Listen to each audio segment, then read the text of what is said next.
Fatima Shirazi homemade product इस्तेमाल करने से 1 मंथ में 10 kg तक आप अपना वजन कम कर सकते हैं। सबसे कम दाम में वेट लॉस का तरीका हमारे यहाँ मौजूद है, वो भी no side effect, no diet, no exercise के साथ।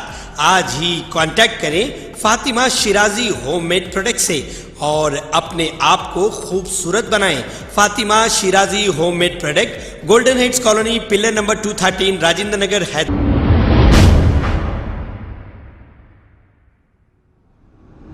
और फिर मैं ये कह रहा हूं कि भाई पॉलिटिकल एम्पावरमेंट जब मुसलमानों का होगा तो भारत की जमहूरियत और मजबूत होगी, क्योंकि पार्लियामेंट में अगर आप 542 एमपीज देखेंगे तो उसमें मुसलमान जो है 6% भी नहीं है। इंडियन पार्लियामेंट के 543 एमपीज में से एक एमपी हैदराबाद के अली जनाब असदुद्दीन अवैसी साहब ने जताई है फिक्र और कहा है कि पार्लियामेंट में मुसलमान एमपीज की तादाद 6% से भी कम है, यानी मुस्लिम representation in parliament is less than 6%। बेशक ये फिक्र होना चाहिए और इसकी वजह भी मालूम होना लाजिम है।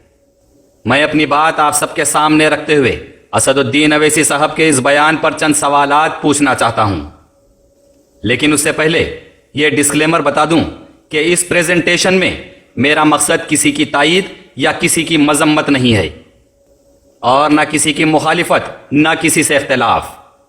ये सवालात हर मुसलमान के हैं जो मेरी जुबानी पेश किए जा रहे हैं।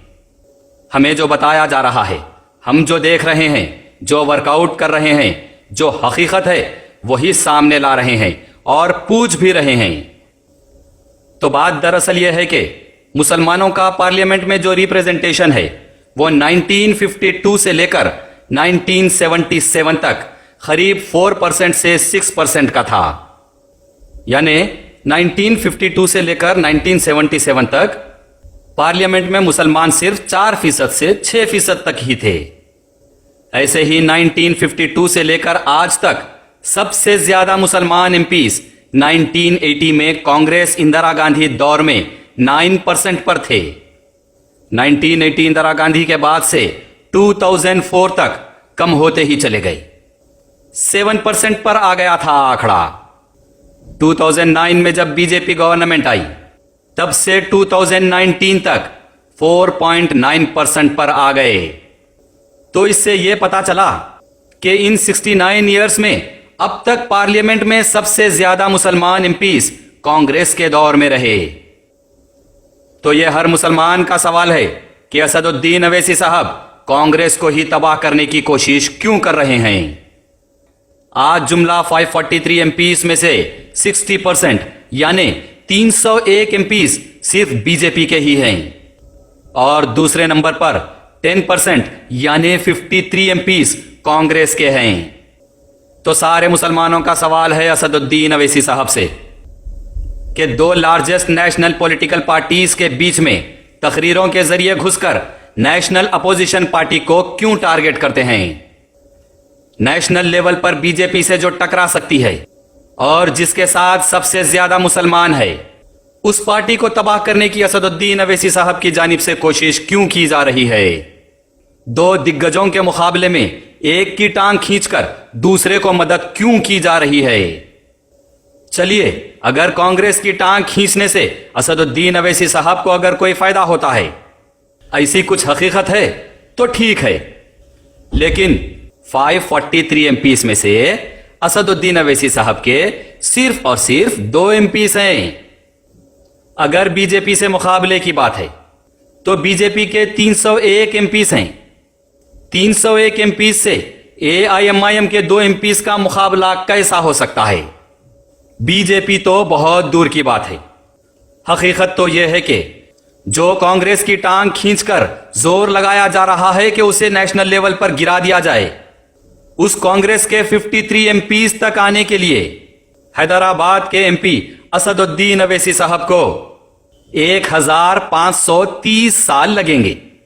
जी हां, सही सुना आपने, 1530 साल लगेंगे कांग्रेस के 53 एमपीज तक आने के लिए। वो ऐसे कि 60 साल पार्टी की क़यादत में AIMIM के 2 एमपीस हैं, यानी 30 साल में 1 एमपी। तो कांग्रेस के बराबर 53 एमपीस होने के लिए 1530 ईयर्स लग जाएंगे। और पार्लियामेंट में बीजेपी के जितने 301 एमपीस हैं, उस आंकड़े तक पहुंचने के लिए करीब 9000 साल लग जाएंगे। चलिए छोड़िए, एक आसान ऑफर का कैलकुलेशन करते हैं। Jackpot offer. AIMIM के ऑलरेडी 2 एमपीस हैं। आइए इस साल से हर साल AIMIM को 1 एमपी तोहफे में दे देंगे। Every year clear winner, advance में विनिंग, हर साल 1 एमपी AIMIM का। तो भी बीजेपी के 301 एमपीस तक पहुंचने करीब 300 साल लग जाएंगे। यानी 2021 से 2321 में AIMIM पार्लियामेंट में राज कर सकती है और कांग्रेस के 53 एमपीस तक पहुंचने करीब 50 साल लग जाएंगे। यानी 2021 से 2071 में AIMIM नेशनल अपोजिशन पार्टी हो सकती है। तो क्या आज जिस तरह से नेशनल अपोजिशन पार्टी को गिराने का AIMIM के पास मंसूबा है, क्या वो एजेंडा 2321 और 2071 के प्लान के तहत है, या फिर किस बुनियाद पर AIMIM हैदराबाद एमपी अली जनाब असदुद्दीन अवैसी साहब कांग्रेस को खत्म करने का जज्बा लिए निकले हैं? और सवाल यह उठता है कि आखिर क्यों, जिसका सीधा फायदा AIMIM को तो हरगिज नहीं मिलेगा, लेकिन बीजेपी को जरूर होगा। आइए पार्लियामेंट में मुसलमान एमपीस की तादाद पर बात करते हैं।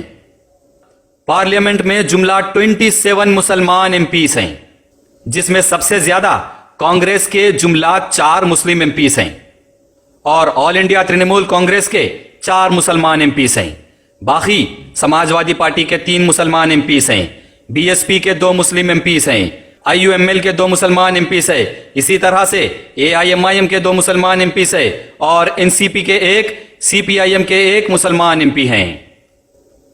तो सबसे ज्यादा पार्लियामेंट में मुसलमानों का रिप्रेजेंटेशन आज कांग्रेस और तृणमूल कांग्रेस का है। तो ऑल इंडिया लेवल पर मुसलमानों की फिक्र रखने वाले हैदराबाद के एमपी अली जनाब असदुद्दीन अवैसी साहब कांग्रेस और तृणमूल कांग्रेस के मुसलमान एमपी से क्यों मुकाबला करते हैं? क्यों उन्हें हराने के लिए मुसलमानों से मुकाबले में अपना नुमाइंदा खड़ा करते हैं? अगर हकीकत में मुसलमानों की फिक्र है कि पार्लियामेंट में ज्यादा से ज्यादा मुसलमान एमपीस होना चाहिए, ज्यादा से ज्यादा मुसलमानों का रिप्रेजेंटेशन होना चाहिए, तो अली जनाब असदुद्दीन अवैसी साहब गैर मुस्लिम से मुकाबला करके उन्हें हराते क्यों नहीं? एक तरफ कॉन्स्टिट्यूशन राइट है कहते हैं, दूसरी तरफ मुसलमान एमपीस पार्लियामेंट में कम क्यों है कहते हैं, और खुद ही मुसलमान एमपीस को पैर की जूती है कहकर खुद मुसलमानों से ही मुकाबला करते हैं। जबकि हकीकत देखी जाए तो आंकड़ों के हिसाब से पार्लियामेंट में AIMIM पार्टी दूसरे मुसलमानों के दूर दूर तक मुकाबले में भी नहीं है। सारे हिंदुस्तान में फिरकर मुसलमान एमपीस के वोट काटकर मुसलमानों की तादाद पार्लियामेंट में कौन कम कर रहे हैं?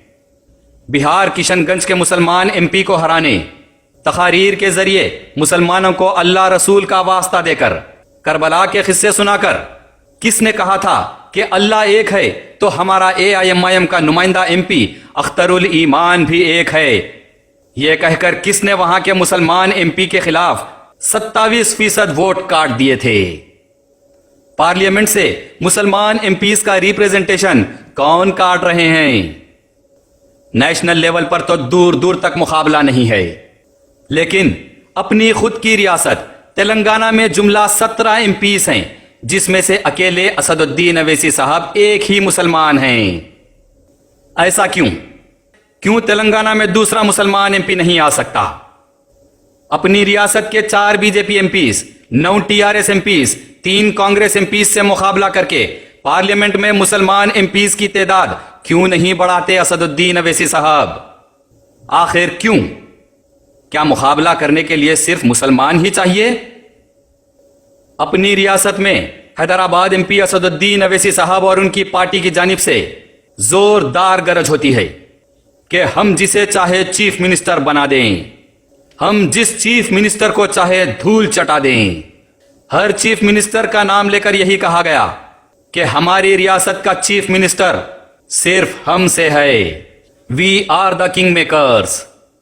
तो असदुद्दीन अवैसी साहब, आप मुसलमानों की फिक्र रखने वाले किंग मेकर अपनी खुद की रियासत में मुसलमान चीफ मिनिस्टर क्यों नहीं बनाते?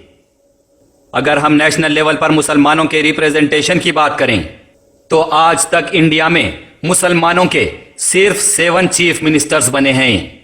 सिर्फ 7 चीफ मिनिस्टर्स बने हैं मुसलमानों के अब तक ऑल इंडिया लेवल पर, वो भी 1982 से पहले। 1982 के बाद से आज तक कोई मुसलमान चीफ मिनिस्टर नहीं बने। और यह भी हकीकत है कि 7 में से 5 मुसलमान चीफ मिनिस्टर्स कांग्रेस के ही बने। यह एक हकीकत है। तो फिर हैदराबाद एमपी आली जनाब असदुद्दीन अवैसी साहब सिर्फ कांग्रेस को ही काटने की कोशिश में क्यों है, जो इंडिया में आज तक सबसे ज्यादा मुसलमान एमपीस और चीफ मिनिस्टर्स दी है? आप किंग मेकर होकर मुसलमानों को जो आज तक नहीं दिए वो कई मर्तबा कांग्रेस दे चुकी है। मैं यहां कांग्रेस की हरगिज़ तायद नहीं कर रहा हूं, लेकिन जो हकीकत है वो यही है। असदुद्दीन अवैसी साहब की अपनी रियासत तेलंगाना में जुमला 119 एमएलएस हैं, 119 एमएलएस इन तेलंगाना, जिसमें से सिर्फ और सिर्फ 8 मुसलमान एमएलएस हैं। 6.5% का रेशियो है मुस्लिम एमएलएस का तेलंगाना में। ऐसा क्यों आखिर? आप आपकी रियासत में मुसलमान एमएलएस क्यों नहीं बढ़ाते? तेलंगाना के 119 एमएलए कॉन्स्टिट्यूएंसीज पर मुसलमानों के लिए आप मुकाबला क्यों नहीं करते? मुसलमान क़यादत की तादाद आप तेलंगाना में क्यों नहीं बढ़ाते? कॉन्स्टिट्यूशन राइट है कहकर सारे इंडिया में आप मोदी, बीजेपी, आरएसएस कहते हैं और कांग्रेस में मौजूद मुसलमानों के वोट काट देते हैं। क्या अपनी रियासत में यही कॉन्स्टिट्यूशन राइट नहीं है आपको? अपनी रियासत में 110 टीआरएस एमएलएस, 6 कांग्रेस एमएलएस और 2 बीजेपी एमएलएस से मुकाबला करके मुसलमानों की तादाद क्यों नहीं बढ़ाते आप? आपकी रियासत में, आपके शहर में, आपके बगल में जो 22 साल से बीजेपी राज कर रही है, आपकी पार्टी हेडक्वार्टर कॉन्स्टिट्यूएंसी पर जो बीजेपी एमएलएस का राज है, आप उससे कभी मुकाबला क्यों नहीं करते? अपने बगल के बीजेपी के एक एमएलए से मुकाबला नहीं करते आप, लेकिन 400 एमएलएस वाले यूपी के सीएम को तकरीरों के जरिए मुसलमानों के नाम पर चैलेंज कर देते हैं। सारे इंडिया में 4123 एमएलएस हैं, जिसमें सबसे ज्यादा 1432 बीजेपी के हैं और 764 कांग्रेस के एमएलएस हैं। आपके 60 साल क़यादत में सिर्फ 7 एमएलएस हैं। चलिए जैकपॉट ऑफर यहां भी ले लीजिए। मान लीजिए ऑल इंडिया लेवल पर 5 साल में एक मर्तबा इलेक्शन छोड़कर अगर आपके लिए हर साल इलेक्शन रखकर आपको हर साल जैकपॉट ऑफर दे दिया गया और इसके तहत हर साल एक एमएलए दे देंगे, तो कांग्रेस के मुकाबले में आने 760 साल लग जाएंगे। 760 ईयर्स। हर साल एक एमएलए ले लीजिए, फिर भी 760 ईयर्स लग जाएंगे। अपनी रियासत के 119 एमएलएस के मैदान में मुसलमानों को नहीं लाते आप, लेकिन वेस्ट बंगाल के 42 मुसलमान एमएलए से लड़ेंगे। आसाम के 31 मुसलमान एमएलए से मुकाबले की बात करेंगे। केरला के 32 मुस्लिम एमएलए, तमिलनाडु के 5 मुस्लिम एमएलए से कॉन्स्टिट्यूशन राइट है कहकर मुसलमानों के नाम से मुसलमानों से ही लड़ेंगे। ऑल इंडिया लेवल पर सेकुलर पार्टी है कहते हैं, लेकिन रिलीजियस पार्टी बनाकर काम करते हैं। कॉन्स्टिट्यूशन का नाम लेते हैं और शरीयत की बात करते हैं। अहले बैत अत्हार के किस्से सुनाते हैं सियासी जलसों से और बाबा साहेब अंबेडकर का नाम लेते हैं। तकारीर में कहते हैं कि मुसलमानों को सियासत में आना चाहिए, मैं मुसलमानों को लीडर बनाने आया हूं। लेकिन आपकी रियासत के 119 गैर एमएलए से नहीं लड़ते आप, अपने शहर के मुसलमानों से ही मुकाबला करके सीट जीतते हैं आप। आखिर ऐसा क्यों? ऑल इंडिया लेवल पर जो मुसलमान एमएलए और एमपीस मजबूत हैं, जो पार्टी में मुसलमान ज्यादा हैं, आप उनसे ही मुकाबला करने लग जाते हैं। आखिर ये कॉन्स्टिट्यूशन और मुसलमानों के बीच का क्या खेल है? किस किस्म की सियासत है ये? जो मुसलमानों की तरक्की के नाम पर मुसलमानों को ही तबाह कर रही है। हो सकता है हमने जो बताया हो गलत हो, तहकीक कर लें। हो सकता है तकारीर के जरिए आप जो बता रहे हैं वो हम समझ नहीं रहे हैं, तो बराए मेहरबानी अपनी पार्टी की तरफ से एक मैनिफेस्टो जारी कीजिए ताकि हमें आपका और AIMIM पार्टी का एजेंडा पता चले। Thank you.